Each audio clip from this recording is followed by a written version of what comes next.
بحر مردار، جسے سالٹ سی بھی کہتے ہیں، یہ سمندر کا ایک ایسا حصہ ہے جس میں کوئی جاندار زندہ نہیں رہ سکتا، اسی لیے اسے بحر مردار کہا جاتا ہے۔ اس کے مغرب میں اسرائیل اور مشرق میں اردن واقع ہے۔ اس کا پانی حد سے زیادہ نمکین ہے اور اس کے ارد گرد کی زمین، جو کبھی دنیا کی سب سے زیادہ سرسبز و شاداب زمین تھی، بنجر اور صحرائی زمین میں تبدیل ہو چکی ہے۔ اس کی اصل وجہ یہ ہے کہ آج سے ہزاروں سال پہلے یہ جگہ قوم لوط کا مسکن تھی۔ یہ علاقہ 5 بڑے شہروں پر مشتمل تھا اور صدوم ان شہروں کا دارالحکومت اور مرکز سمجھا جاتا تھا۔ یہ علاقے نہایت سرسبز و شاداب تھے، باغات کی کثرت تھی اور لہلہاتے کھیت یہاں کے باسیوں کی ضرورت سے کہیں زیادہ تھے۔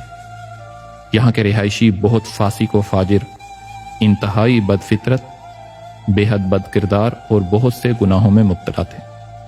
وہ راہگیروں کو لوٹ لیتے، سرعام برائیاں کرنے کے عادی تھے۔ دنیا کی کوئی ایسی برائی نہیں تھی جو ان میں موجود نہ ہو، اور یہ دنیا کی سرکش اور بد اخلاق قوم تھی۔ ان سب برائیوں کے ساتھ ساتھ انہوں نے بے حیائی کا ایک نیا کام شروع کیا، جس کا تصور بھی اس سے پہلے کسی انسان نے نہیں کیا تھا۔ چونکہ قوم لوط کی بستیوں میں بہت خوشحالی تھی، تو بہت سے لوگ مہمان بن کر ان آبادیوں میں آیا کرتے۔ شہر کے لوگوں کو مہمان نوازی کرنی پڑتی، اور یہ بات ان لوگوں کو بالکل بھی پسند نہ تھی۔ ان کے خیال میں ان کی بستیوں کے پھلوں، اناج اور سبزیوں پر صرف انہی کا حق ہے۔ ان کی خواہش تھی کہ دوسری بستیوں کے لوگ ان کے علاقوں میں نہ آئیں۔ یہ لوگ مہمانوں کی آمد سے بہت تنگ آ چکے تھے، مگر انہیں مہمانوں کو روکنے کی کوئی صورت نظر نہیں آ رہی تھی۔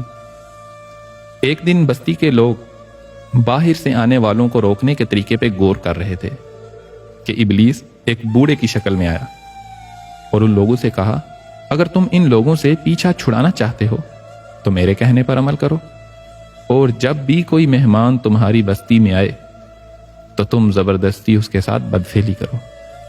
دوسرے دن ابلیس خود ایک نوجوان لڑکے کے بیس میں آیا اور ان لوگوں سے بدفعلی کروائی۔ اس طرح وہ اس بدکاری میں مبتلا ہو گئے۔ وہ کھلم کھلا یہ فعل کرتے اور پھر اس پر خوش بھی ہوتے، اور اس وقت اللہ نے سیدنا لوط علیہ السلام کو نبی بنا کر اس قوم کی اصلاح کے لیے بھیجا۔ آپ علیہ السلام سیدنا ابراہیم علیہ السلام کے بھتیجے ہیں۔ سیدنا لوط علیہ السلام نے قوم کو اللہ تعالیٰ کی عبادت کرنے اور اس حرام فعل کو ترک کرنے کی دعوت دی اور سمجھایا کہ یہ برائی ہے۔ اللہ تعالیٰ کا ارشاد ہے، وَلُوطًا إِذْ قَالَ لِقَوْمِهِ أَتَأْتُونَ الْفَاحِشَةَ۔ لوط علیہ السلام نے اپنی قوم سے فرمایا، کیا تم بے حیائی کا ارتکاب کرتے ہو؟ أَإِنَّكُمْ لَتَأْتُونَ الرِّجَالَ شَهْوَةً مِّن دُونِ النِّسَاءِ۔ کیا تم اپنی نفسانی خواہش پوری کرنے کے لیے عورتوں کو چھوڑ کر مردوں کے پاس جاتے ہو؟ بل انتم قوم تجہلون، تم تو جاہل لوگ ہو۔ قوم پر لوط علیہ السلام کے وعظ کا کوئی اثر نہ ہوا۔ کسی نے بھی ان کی بات نہ مانی اور نہ ہی ان پر ایمان لایا، بلکہ وہ مزید ہٹ درمی کے ساتھ فخری انداز میں یہ کام کرنے لگے۔ انہیں سیدنا لوط علیہ السلام کا سمجھانا برا لگتا، لہٰذا انہوں نے سیدنا لوط علیہ السلام کو بستی سے نکال دینے کا ارادہ کیا اور دعوت و تبلیغ کے بدلے میں یہ جواب دیا، لَإِن لَّمْ تَنْتَهِ يَا لُوطُ لَتَكُونَنَّ مِنَ الْمُخْرَجِينَ۔ اے لوط، اگر تم باز نہ آئے تو تم ضرور شہر بدر کیے جانے والوں میں سے ہو جاؤ گے۔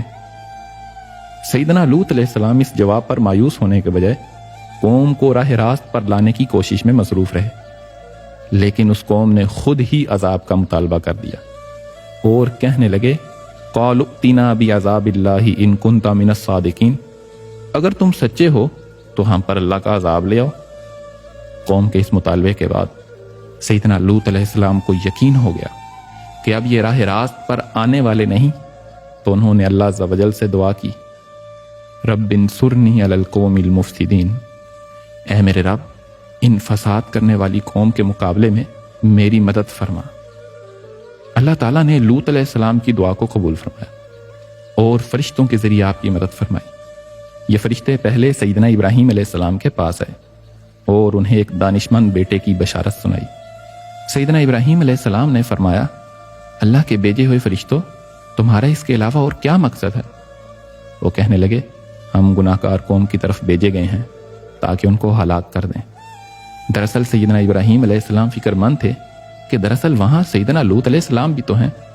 فرشتوں نے ان کی فکر مندی اس بات سے ختم کی کہ لَنُنَجِّيَنَّهُ وَأَهْلَهُ إِلَّا امْرَأَتَهُ كَانَتْ مِنَ الْغَابِرِينَ، ہم ان کو اور ان کے گھر والوں کو بچا لیں گے سوائے ان کی بیوی کے کہ وہ پیچھے رہنے والوں میں سے ہوگی۔ فرشتے سیدنا ابراہیم علیہ السلام سے رخصت ہوئے اور سورج غروب ہونے کے قریب سدوم پہنچے۔ فرشتوں نے سیدنا لوط علیہ السلام سے مہمان بننے کی اجازت مانگی۔ سیدنا لوط علیہ السلام نے سوچا کہ اگر میں نے انہیں اپنے پاس نہ ٹھہرایا تو کوئی دوسرا انہیں اپنا مہمان بنا لے گا۔ مفسرین لکھتے ہیں کہ یہ فرشتے سیدنا جبرائیل علیہ السلام، میکائیل علیہ السلام اور اسرافیل علیہ السلام تھے۔ سیدنا لوط علیہ السلام کی بیوی قوم سے ملی ہوئی تھی۔ اس نے نوجوان لڑکوں کی گھر میں موجودگی کا راز فاش کر دیا۔ یہ سن کر بستی والے دوڑے ہوئے سیدنا لوط علیہ السلام کے گھر پہنچے۔ سیدنا لوط علیہ السلام نے اپنی قوم سے فرمایا یا قومی ہؤلاء بناتی ہن اطہر لکم، اے میری قوم، یہ میری قوم کی بیٹیاں ہیں، یہ تمہارے لیے پاکیزہ و حلال ہیں۔ فاتقوا اللہ ولا تخزونی فی ضیفی، اللہ سے ڈرو، مجھے میرے مہمانوں کے بارے میں رسوا نہ کرو۔ الیس منکم رجل الرشید، کیا تم میں کوئی بھی نیک سیرت آدمی نہیں ہے؟ یہ سن کر وہ لوگ بولے لقد علمت ما لنا فی بناتک من حق، تم اچھی طرح جانتے ہو ہمیں تمہاری بیٹیوں سے کوئی غرض نہیں ہے۔ وَإِنَّكَ لَتَعْلَمُ مَا نُرِيدُ، اور جو ہماری چاہت ہے اس سے تم بخوبی واقف۔ اس کے بعد لوگ گھر کی طرف دوڑے ہوئے آئے۔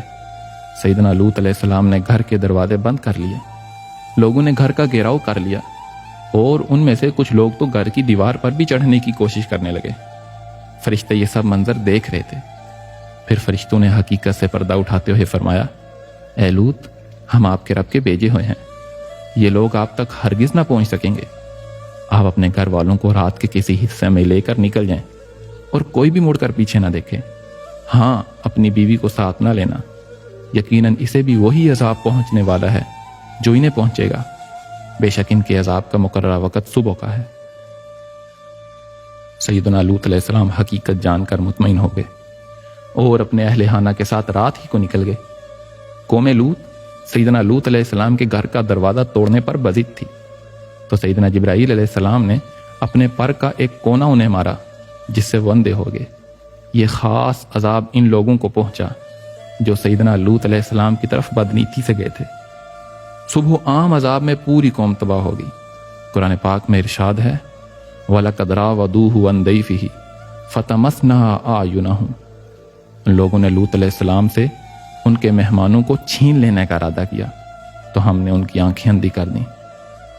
اب میرے عذاب اور ڈرانے کا مزہ چکھو۔ پھر اگلی صبح کا آغاز ابھی ہوا ہی تھا کہ اللہ کے حکم سے سیدنا جبرائیل علیہ السلام نے بستی کو اپنے پر سے اکھیڑا اور آسمانوں تک اٹھایا، پھر اس بستی کو الٹ کر زمین پر دے مارا۔ اس کے بعد ان پر پتھروں کی بارش ہوئی، ہر پتھر پر مرنے والے کا نام لکھا ہوا تھا۔ جب یہ پتھر ان کو لگتے تو سر پاش پاش ہو جاتے۔ کچھ ہی دیر میں پوری کی پوری بستی نیست و نابود ہو چکی تھی۔ اللہ سبحانہ و تعالیٰ نے قرآن مقدس میں ارشاد فرمایا فَلَمَّا جَاءَ أَمْرُنَا جَعَلْنَا عَالِيَهَا سَافِلَهَا، پھر جب ہمارا حکم پہنچا تو ہم نے وہ بستیاں الٹ دیں۔ وَأَمْطَرْنَا عَلَيْهَا حِجَارَةً مِّن سِجِّيلٍ مَّنْضُودٍ، اور اس زمین پر کنکر کے پتھر برسانا شروع کیے جو لگاتار گر رہے تھے۔ قوم لوط کی ان خوبصورت بستیوں کو اللہ نے ایک انتہائی بدبودار اور سیاہ جھیل میں تبدیل کر دیا جس سے رہتی دنیا تک کوئی فائدہ نہیں اٹھایا جا سکتا۔ دنیا کی حسین ترین بستیوں میں آباد قوم لوط کو اللہ سبحانہ و تعالیٰ نے 2200 قبل مسیح نیست و نابود فرما کر دنیا کے لیے عبرت کا نشان اور عقل و شعور رکھنے والوں کے لیے نصیحت بنا دیا۔ کچھ سال پہلے بحیرہ مردار کے ساحل پر قوم لوط کی بستیوں کے بعض تباہ شدہ آثار ظاہر ہوئے، جبکہ اللہ نے 1400 سال پہلے قرآن کریم میں ارشاد فرمایا تھا وَلَقَدْ تَرَكْنَا مِنْهَا آیَةً بَيِّنَةً لِقَوْمٍ يَعْقِلُونَ، ہم نے اس بستی کو ایک واضح نشان کے طور پر عقل والوں کے لیے برقرار رکھا۔ اس کبھی عمل کی بدولت اللہ عز و جل نے ایک قوم کو مکمل تباہ فرما دیا جو آج تک ہمارے لیے عبرت کا نشان ہے، اور اس فعل کو اس قدر ناپسند فرمایا کہ اللہ کے حبیب نے ارشاد فرمایا مجھے اپنی امت کے بارے میں جس چیز کا سب سے زیادہ خوف ہے وہ قوم لوط کا عمل ہے، اور فرمایا تم لوگ جسے قوم لوط کا عمل کرتے ہوئے پاؤ تو فاعل اور مفعول دونوں کو قتل کر دو۔ اللہ سبحانہ و تعالی اپنے حبیب صلی اللہ علیہ وآلہ وسلم کے صدقے ہمیں گناہوں سے محفوظ فرمائے، آمین۔